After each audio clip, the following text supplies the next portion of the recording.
자, 관련해서 우리 정부 입장 김홍균 외교부 제1차관에게 직접 들어보도록 하겠습니다. 차관님 안녕하십니까? 안녕하세요. 어서 오십시오. 자, 리포트 보신 대로인데 이 신원식 국가안보실장이 이렇게 얘기했습니다. 이 북한의 이 자살 결심 없이는 전쟁 못한다. 그리고 국방부 같은 경우도 국민 안전에 위협을 가하면 그날이 바로 북한 정권 종말될 것이라고 했는데, 자, 외교부는 이 사안 어떻게 보고 계십니까?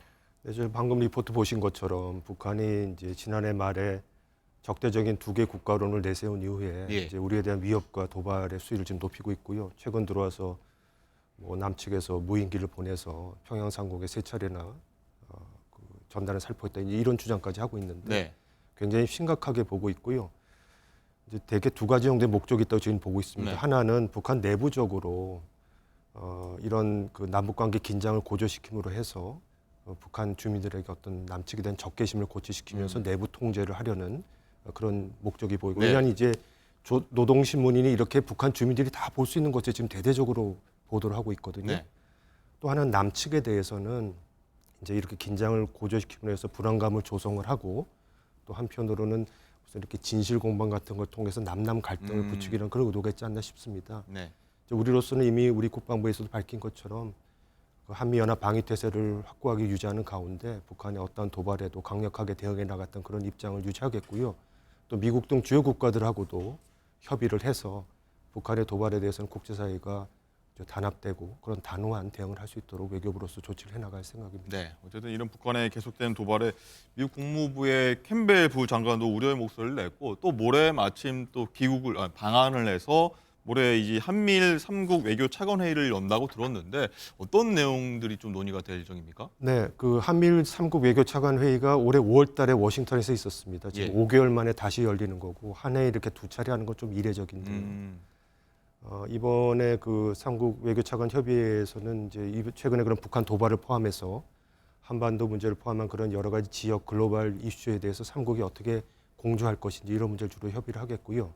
또 한미일 협력의 미래 발전 방향 이런 거에 대해서도 심도 있는 의견을 교환할 생각입니다. 또 그 계기에 저는 미국하고 일본하고 각각 양자 회담도 갖고 양국 현안도 논의할 예정입니다. 네, 그렇군요. 어쨌든 이 북한의 도발이라는 게 가장 최고 수위가 어쩌면 7차 핵실험하는 거 아니냐 이런 전망이 좀 우려의 목소리가 계속 나오고 있는데, 어떻게 지금 외교부는 바라보고 정보 수집면서 어떻게 바라보고 계신지, 또한 우리의 대북 카드는 또 거기에 대해서 어떤 것들이 있는지 궁금합니다. 네.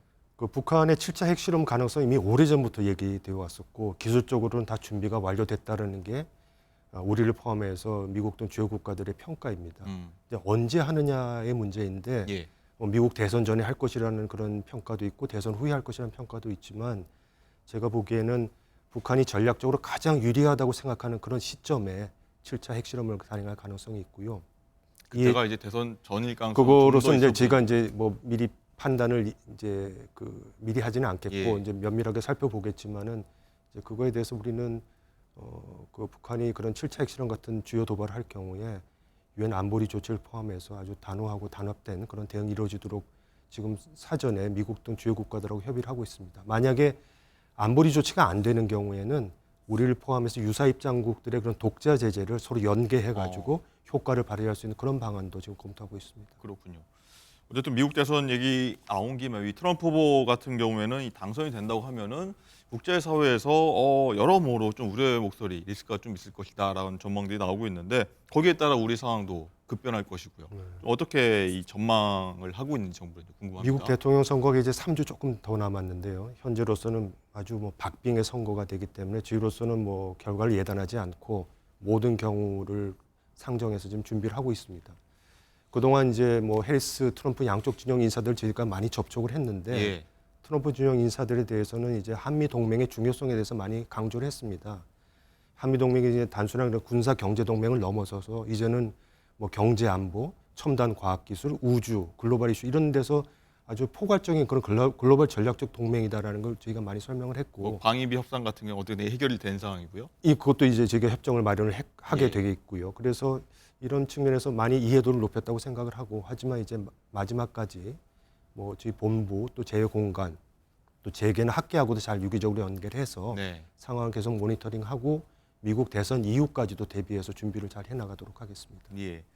그리고 얼마 전에 윤 대통령과 이시바 일본 신임 총리 간의 첫 한일 정상회담이 열렸는데 뭐 전임 기시다 총리와의 어떤 관계를 계속해서 이어갈 수 있을지, 또 하나는 이제 내년이 한일 국교 정상화 60주년인데 어떤 계획 갖고 있는지도 궁금합니다.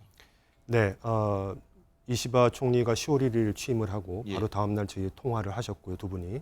이제 열흘도 안 돼서 지금 정상회담을 했습니다. 이시바 총리가 외국 정상과 처음 하는 회담이었습니다. 그렇군요. 근데 이번에 아무래도 상견례 성격을 띠고 있기 때문에 그런 현안 문제의 토의는 하지 않았고요.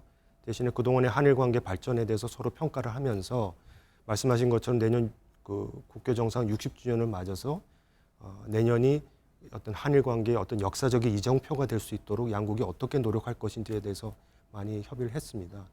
그런 방안 중에 하나가 그 출입국 절차 간소화 네. 문제가 있는데, 이것은 올해 양국 간의 인적 교류가 1,000만 명을 넘어설 예정입니다. 1,000만 명이나. 네네. 그래서 양국 국민들의 편의도 좀 더 도모하고, 또 이런 인적 교류를 지속적으로 증가시키기 위한 방안 중에 하나가 출입국 간소화를 할 필요가 있다는 게 한국, 일본이 모두 공통적으로 생각을 하고 있습니다. 뭐 구체적인 방안은 아직 마련 안 됐지만 그 출입국 절차에 따른 그런 법률적인 문제도 있고 예산, 행정적인 문제가 있기 때문에 관련 부처와의 협의를 통해 가지고 추진해 나가려고 합니다. 예.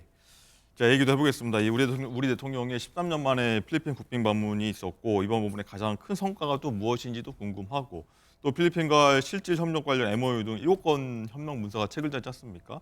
주목할 만한 부분, 저희가 가장 궁금할 만한 어떤 게 있을까요? 올해 우리나라하고 필리핀이 수교한 지 75주년이 됐고요. 벌써 그렇게 됐습니다. 필리핀은 동남아 국가 중에서 우리가 제일 먼저 수교한 나라이고, 한국전 때 그 아시아에서 가장 많은 병력을 예. 파병해 준 나라거든요. 그런 나라하고 이제 전략적 동반자 관계를 격상하면서 이제 새로운 그런 협력 관계를 열었다는 의미가 있겠고요. 안보 분야에서는 이제 필리핀 군의 현대화 사업이 있습니다. 거기에 네. 우리 기업들이 좀 적극적으로 참여를 할 수 있도록 하고, 경제 분야에서는 우리가 한 필리핀 FTA를 체결했는데 그걸 조기에 발효시키기 위한 그런 노력들을 지금 하고 있습니다. 또 에너지와 관련해서는 그 바탄 원전이 지금 사업이 중단되어 있는데요. 그걸 재개하기 위한 타당성 조사 MOU를 체결해서 앞으로 양국 간의 원전 협력을 할 수 있는 그런 기반도 마련했습니다. 또 양국 국민 간의 인적 교류도 굉장히 중요한데, 지난해 필리핀을 가장 많이 찾은 국가의 국민이 한국민입니다. 아, 그렇습니까? 145만 명이고요. 또 한국에는 필리핀 근로자가 한 10만 명 지금 와 계세요. 그래서 이런 인적 교류도 더 강화하는 그런 방안에 대해서도 또 협의를 가사 했습니다. 도우미 저희 관리 협력. 네, 그분들을 포함해서요. 네. 그렇군요.